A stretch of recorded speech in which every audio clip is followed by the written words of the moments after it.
The night my sister died, she left me a voicemail. Not the kind you play once and delete, the kind that presses into your skull and stays there like a splinter. It was just 8 seconds long, static, a soft voice under the noise. I couldn't make it out at first. Then I played it backward, and I heard her whisper, "Don't let them find me." That's when I stopped sleeping. I hadn't seen Alice in 6 years. When the police found her car abandoned by the woods outside Ashridge Hollow, they called me, said I was listed as next of kin. I thought she was still in Boston, still bitter, still brilliant. I never expected a call from a rural sheriff asking me to claim what was left of her. The house was remote. Her name wasn't on any records, but it had power, water, security cameras. They said there was no sign of forced entry, no struggle, just a silence. And her phone, still recording under the bed. The phone was locked, but the recording app had been running for over 19 hours. The first few minutes were mundane. The shuffle of footsteps, a door closing, a tap dripping somewhere in the distance. Then at 3:09 a.m., there was a voice, not hers. It said clearly and calmly, "She knows we're here." I paused the file. My heart was hammering. I rewound it, played it again. The voice was closer this time. Then static swallowed everything. The house was cold even in summer. No dust, no signs of age, but every surface felt unlived. In the hallway, I found a locked door with a keypad.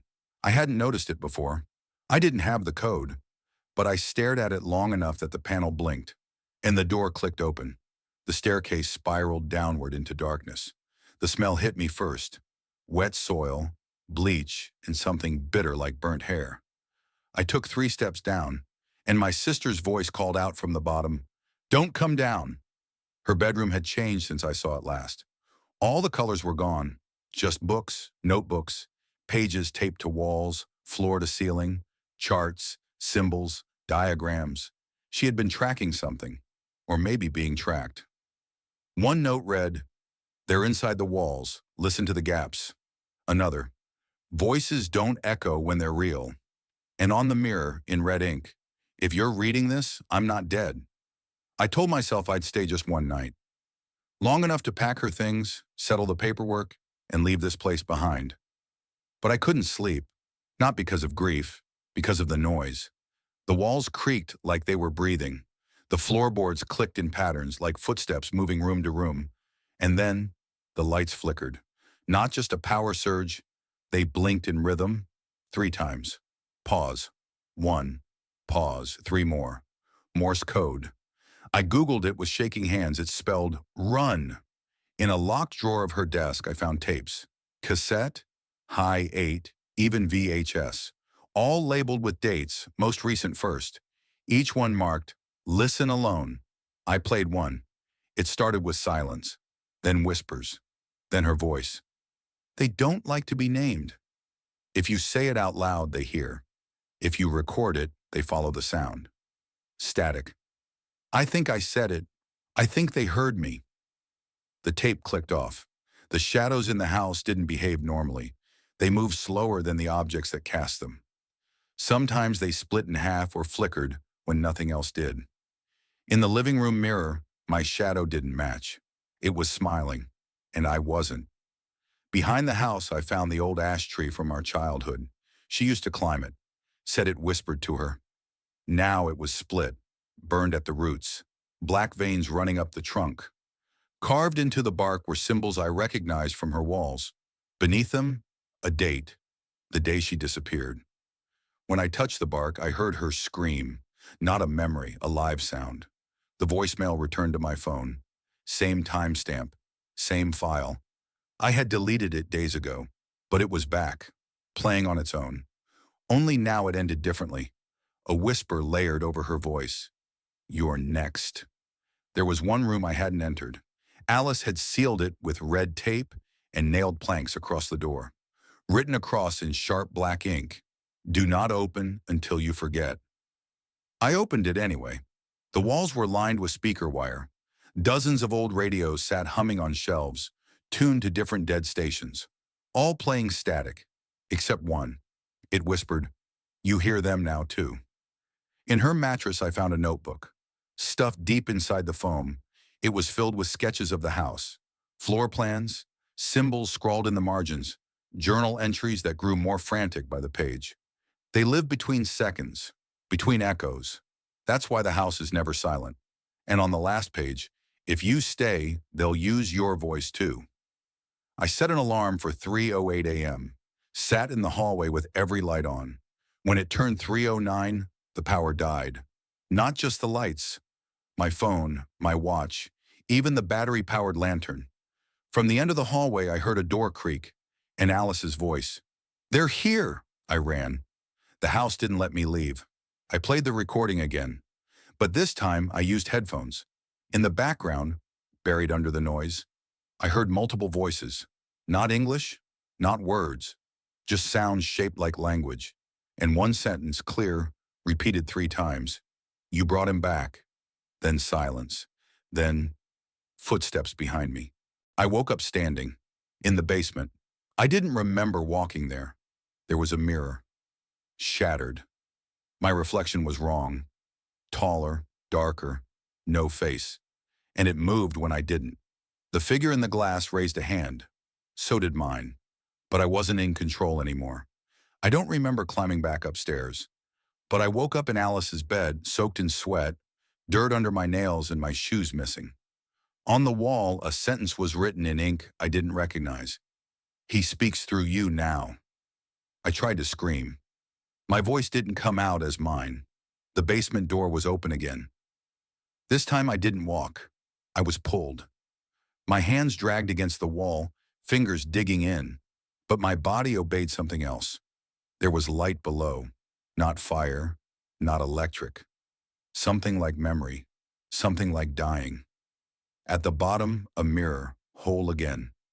And inside it, my sister. She mouthed a word. "Trap." There's a room that wasn't there before, behind the bathroom mirror. No door, just opening. It pulsed, like lungs. Inside were voices. My sister's journals, toys from our childhood, my old drawings, and in the center, a recorder. It played back my voice, from the night before. But I hadn't spoken. I tried to leave. The front door opened into a hallway that didn't exist. The window showed nothing. No trees, no sky, just reflections. I turned around and saw myself standing in the mirror, not moving, not breathing, just watching. There's no way to measure time now. I speak, and the house listens. Sometimes it answers in my voice, sometimes in Alice's, sometimes in something that used to be human. I've stopped recording, but I hear the tapes still playing, somewhere behind the walls. And every night, at 3:09, I whisper to the empty house, "Don't let them find me." The way she did. I woke up with dirt under my fingernails again. The mirror above the sink was broken, not shattered, cracked outward, like something had pressed from behind. My hands hurt. They were red, raw. I checked the backyard. A hole had been dug, 4 feet deep, just wide enough for a body. There was nothing inside, but the shovel was still warm. One of Alice's tapes was missing, but in its place, a new cassette. Not labeled, I played it. It was my voice, calm, whispering. "I buried her in the wrong place. That's why it followed me. You should not have come back. He needs another name." I don't remember saying any of it, but it sounded exactly like me. I discovered a staircase behind the pantry, narrow, steep. It led downward, but not to the basement. This was different. The steps didn't creak. The walls were smooth, polished like obsidian. No dust, no smell, no sound. Until I heard the child's voice. "He borrowed your face." Every mirror in the house was covered when I returned. Bed sheets, towels, curtains tacked to frames. I didn't do it. And then I saw my reflection in the oven door. It blinked before I did. It smiled and whispered, "You're just a guest now." I'm losing time. Sometimes I speak and don't recognize the words. Sometimes I hear myself in another room. I wrote a journal entry, just one line. "He's not trying to become me. He already has." And below it, Handwriting that isn't mine. Alice was first. You were always next. There's something I haven't told anyone. My sister used to call me by a name when we were children. A private name, made up, just for us. She stopped using it after the first time she saw him. Today I heard that name again, whispered from the wall. And when I looked down the hallway, he was standing there, wearing my face. I dreamed of a birthday party, balloons, cake, candles, but I was a guest. The boy blowing out the candles looked like me, a younger version. Everyone sang, everyone clapped, and behind the crowd she stood. Alice, mouth sewn shut, eyes black. She pointed at me and screamed, but there was no sound. When I woke up, my pillow was wet. Salt water. The journals are gone. So is the mirror in the attic. There's only a hole where it used to be. And from within, a voice that sounds like me keeps repeating, "Let me in." I tried to block it up. It didn't help. There was a letter on the table when I woke up, written in my handwriting, downstairs. 309. Bring nothing, say nothing. Be ready. The back of the letter had a circle drawn in charcoal, and below it, one word, home. At 3:08, I stood at the basement stairs. The door opened by itself. There were no steps this time, just a slope of black earth descending into light that pulsed like a heartbeat. At the end stood Alice, or something that wore her shape. She held out her hand, and I took it. Beyond the slope was not a room. It was a field, endless, silver grass swaying without wind. The sky was black, but stars pulsed like slow, blinking eyes. Alice walked ahead without speaking. Every step echoed. Not sound, memory, laughter, screaming, a music box. Then, silence, until the earth whispered, "One of you must stay." We reached a circle of ash and bone. In the center, a wooden box. Ornate, familiar. I saw it once in a photo from our grandmother's attic. Alice knelt, motioned for me to open it. Inside, a mirror, a small one, handheld. When I looked into it, I didn't see myself. I saw the house, and it was breathing. Alice finally spoke. "He needs a voice, yours or mine. You decide. But only one of us leaves." Her face shifted as she said it, eyes flickering between color and black, her hands trembling. Behind her, the ground cracked. Something was coming up, something without a face. I dropped the mirror. It didn't shatter. It melted into the earth.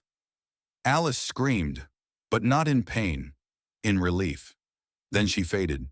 One blink. Gone. I was alone. And then I heard my own voice from the other side of the field. "You chose wrong." The house welcomed me when I returned. It knew I was different. The tapes rewound themselves. The mirrors uncovered. My face stayed smiling, even when I wasn't. Every night at 3:09, the door opens again, waiting. And sometimes I whisper to it, "Don't let them find me."